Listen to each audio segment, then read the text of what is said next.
drum fans, welcome back to part 2 of our series applying the snare drum rudiments to the drum set.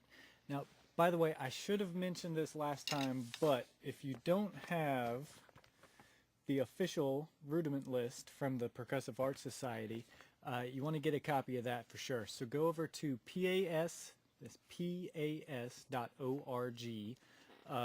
click on downloads on there. They actually just today totally redesigned the site, so I'm still trying to figure out where stuff is at myself. But yeah, downloads, resources, anything that says anything like that will take you to the page where you can download the official list of all 40 rudiments. Moving on into today's lesson, last time we looked at the single stroke roll. The next 2 rudiments on the list are variations on the rudiments, or variations on the single stroke roll. So rudiments 2 and 3 are the single stroke 4 and the single stroke 7. So since these are still single stroke rolls, everything we went over to in lesson 1 still applies to these as well. The stickings can get a little bit tricky because these are triplet based instead of 30-second note. So, you know, just take some time, kind of work out stickings, work out rhythms, and practice those up, but all that stuff still applies, and they can sound pretty cool that way. So this time we're going to take a little different approach and look at how these rudiments can apply as fills on the drum set.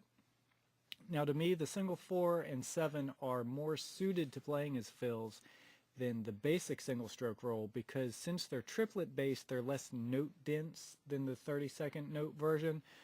There's fewer notes in the same amount of space. So you've got a little more freedom to move them around without it sounding like you just like dropped a bag of marbles on the kit, something like that. So let's get to it, and we'll come up with some options on how to move these guys around the kit. Okay. I like to break these rudiments down into numbers of notes and then move those note groupings around to different voices on the kit just to see how they sound. So with the single 4, you can break it down into 1 and 3.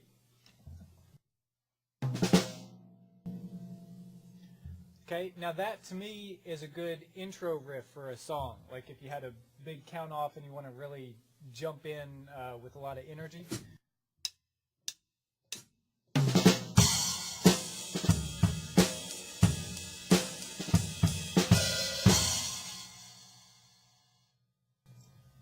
That works, okay? If you reverse that voicing, same grouping, different voicing, 1 snare, 3 toms. Now notice since I'm going to the second tom, I reverse the sticking as well. I'm starting with my left hand.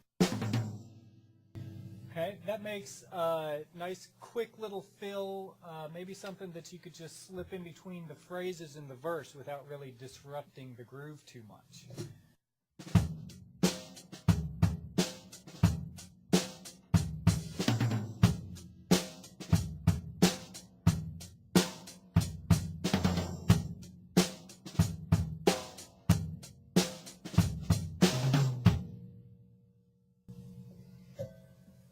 Okay, now instead of breaking them up into 1 and 3, try 2 and 2.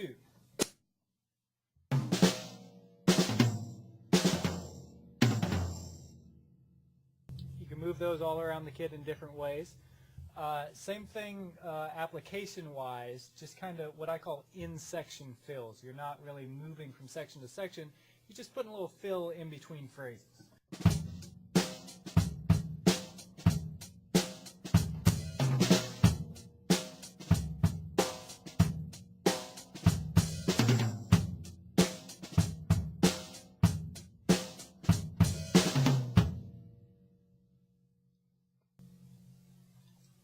Okay, then you can also do 4 individual voices. Put 1 note on each drum.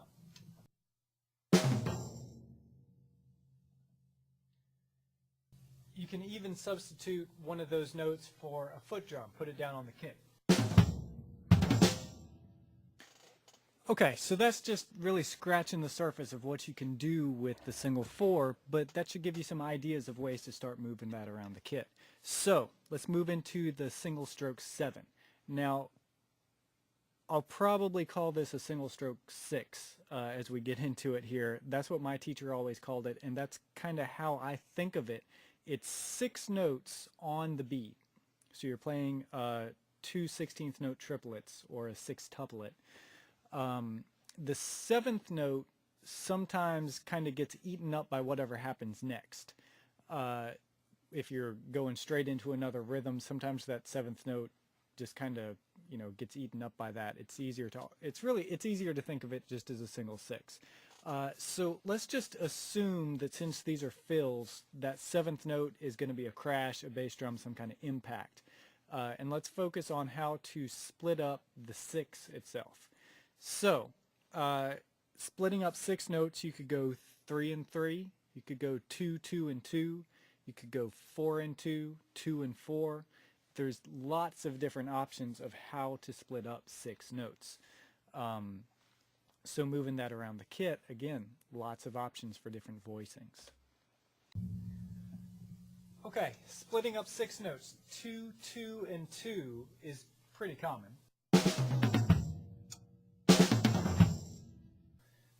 Like say if you're going from the verse to the chorus and you want something a little bit bigger to bring you into that, feel like that works. Let's try that.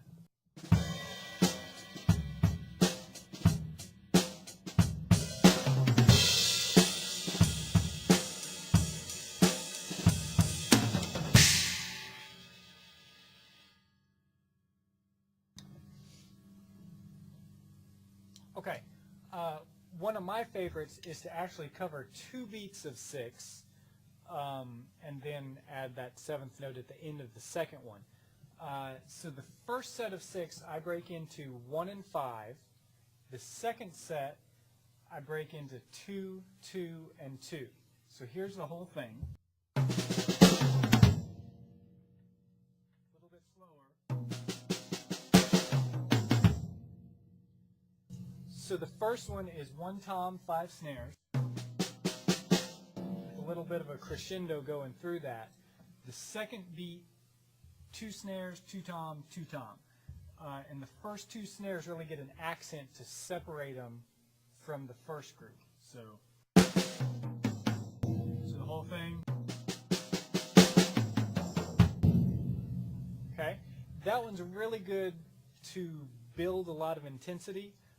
If you've got a really big push in a song, like if you're coming out of a bridge and going into the final chorus, that one really builds it up and then shoots it out. So let's try that. I'll go from like a verse feel, then put a big push going into the final chorus, say.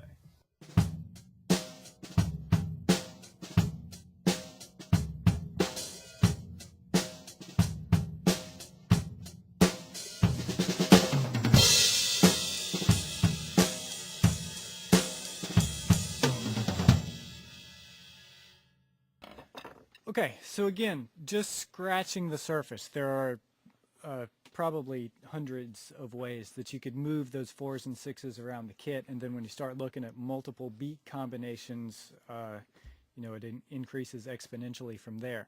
So, you know, try them out. See what you can come up with. Maybe you'll come up with your own little signature riff that is yours, and you do it better than anybody else. So see what you can come up with. Have fun with it. Next time, we're going to move into the next set of rudiments, which are the multiple bounce rolls. So make sure, you know, subscribe to the RSS feed on my blog, subscribe on YouTube, wherever your favorite mode of watching videos is. But if you subscribe, you'll catch it when I come out. Check Twitter. I'll tweet when it comes out, of course. So yeah, be on the lookout for that. And as always, you know, feedback is great.